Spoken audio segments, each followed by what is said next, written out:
Bonjour, bonjour, on est toujours au Computex, on est chez Antec, on va vous montrer les nouveautés.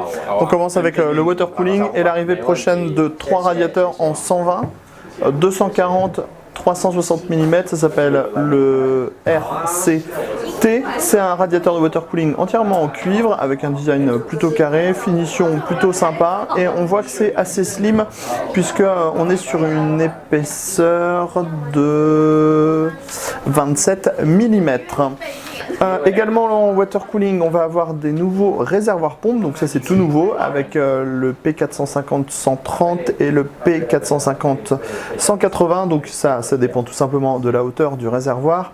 On a une pompe qui proposera du 450 litres/heure avec une colonne d'eau de 2,4 mètres. Pas de prix non plus pour ces produits-là.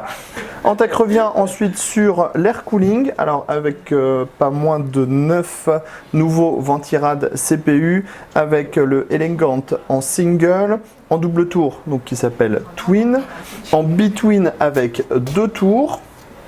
Et enfin en slim.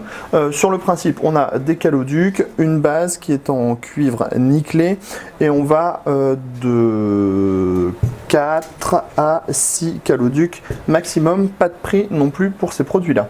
Ensuite, on a des produits un petit peu plus d'entrée de gamme avec les A30, A40 Pro, C40, C400. On est sur de la base en HDT avec de 2 à 4 caloducs, c'est du 6 mm et les ventilateurs, ce sera 92 mm ou 120 mm.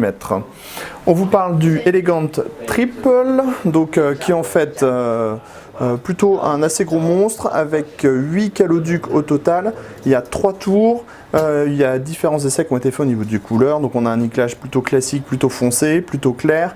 Ici on est sur du rouge.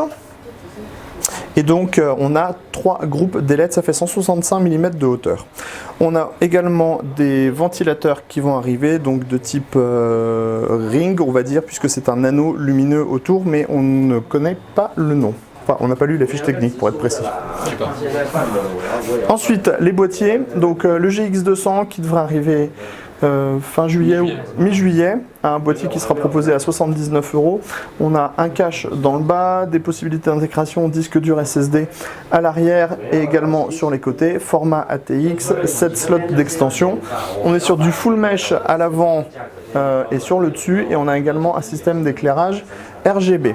Arrivera un petit peu plus tard pour 189 € le trapèze. Alors là on est sur un mock-up mais la base technique est la même avec des panneaux en aluminium, une forme de trapèze, c'est en ITX, on pourra mettre une carte graphique full size, du water cooling à l'avant et on a du cable management.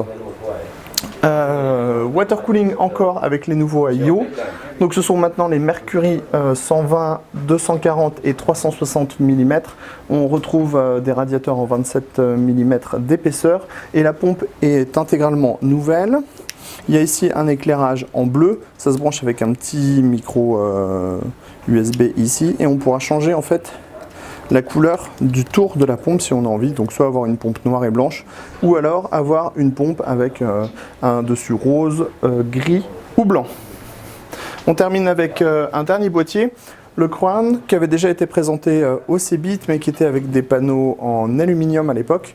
On est sur un boîtier au format ITX qui permet d'avoir une vision complète sur tout le matériel.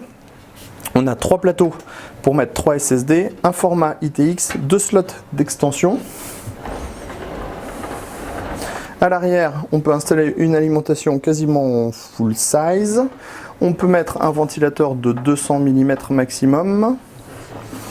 Et l'aluminium est en 3 mm d'épaisseur. Et les panneaux sont donc maintenant en verre trempé. On devrait avoir en France le modèle de type gunmetal. Et le tarif pour ce boîtier sera de 189 €. Enfin, un futur P-Series qui va arriver donc dans la gamme performance. Plaquage aluminium sur le dessus et à l'avant. Ici, un bouton de gestion du Rhéobus facile et un intérieur avec cache HDD à l'avant, cable management, mais pas de prix pour ce modèle qui est pour le moment un prototype. C'était tout pour Antech en Computex et on se dit à très bientôt pour d'autres vidéos.